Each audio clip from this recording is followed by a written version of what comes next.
ఓం నమో వెంకటేశాయ. నేను మీ శ్రీనివాస్. భక్తి మార్గానికి స్వాగతం. ఈ రోజున మనం ద్వారకా తిరుమలలో ఉన్నామండి. ఇది ఎక్కడ ఉందంటే మనకి ఏలూరు జిల్లా, అంటే ఏలూరు నుండి సుమారుగా 45 కిలోమీటర్ల దూరంలో ద్వారకా తిరుమల ఉందండి. ఇంకా చెప్పాలంటే మనకి భీమడోలు జంక్షన్ నుండి 15 కిలోమీటర్ల దూరంలో ద్వారకా తిరుమల ఉంది.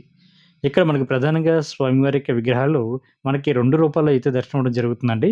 మీకు అది కూడా చూపిస్తాను. ఈసారి మీరు ద్వారక వెళ్ళినప్పుడు తప్పనిసరిగా జాగ్రత్తగా చూడండి. ఇక్కడ చూడండి మనకి స్వామివారి మెయిన్ విగ్రహం ఏదైతే ఉందో, ఒకటి నిలువెత్తు విగ్రహం ఒకటి ఉంటుందండి. ఒకటి సగభాగంతోటి స్వామివారైతే దర్శనం అవ్వడం జరుగుతుంది.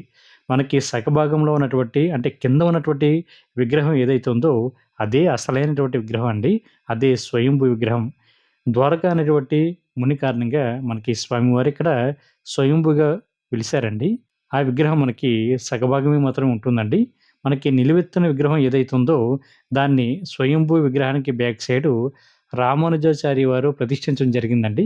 ఈసారి మీరు దర్శనంకి వెళ్ళినప్పుడు తప్పనిసరిగా బాగా చూడండి. మనకి టెంపుల్ ఓపెనింగ్ వచ్చేసి ప్రతిరోజు కూడా ఉదయం 6 గంటల నుండి మనకి 1 వరకు కూడా టెంపుల్ ఓపెనే ఉంటుందండి.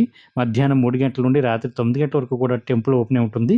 సుప్రభాతం మనకి శనివారం, ఆదివారం తెల్లవారుజామున 4 గంటలకైతే స్టార్ట్ అవుతుంది. మిగిలినటువంటి రోజుల్లో మనకి 4 గంటల 30 నిమిషాలకి సుప్రభాతం ఉంటుందండి. మనకి స్పెషల్ దర్శనం టికెట్ మనకి రూ. 200 ఉంటుంది. అదేవిధంగా నార్మల్ దర్శనం అంటే శీఘ్ర దర్శనం, అతి శీఘ్ర దర్శనం అంటారు కదా! రూ. 100, రూ. 200 ఉంటుందండి. మనకి రూ. 100 నుండి రూ. 1000 వరకు కూడా అకామిడేషన్ ఉంటుందండి. మనకి స్వామివారికి అన్నప్రసాదం కూడా ప్రతిరోజు కూడా 11 గంటల నుండి మధ్యాహ్నం 3 గంటల వరకు కూడా పెట్టడం జరుగుతుంది. ద్వారకా తిరుమల క్షేత్రానికి ఎవరైతే శుక్రవారం రోజున కాలినడకన నడిచి వెళ్తారో వీళ్ళకి రాత్రి 8 గంటల నుండి రాత్రి 11 గంటల వరకు కూడా స్వామివారికి అన్నప్రసాదం అయితే వీళ్ళకి పెట్టడం జరుగుతుంది. ఓం నమో వెంకటేశాయ.